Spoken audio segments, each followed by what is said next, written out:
Hey lovely, it's Shea.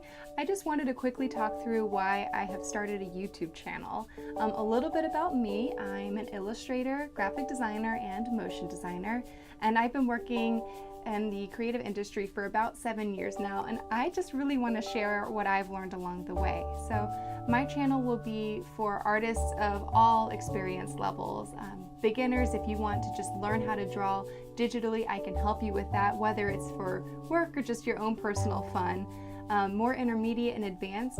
Sometimes I find it's really fun to see the behind the scenes of another artist's work. It usually sparks a lot of ideas for how I can improve my own workflow.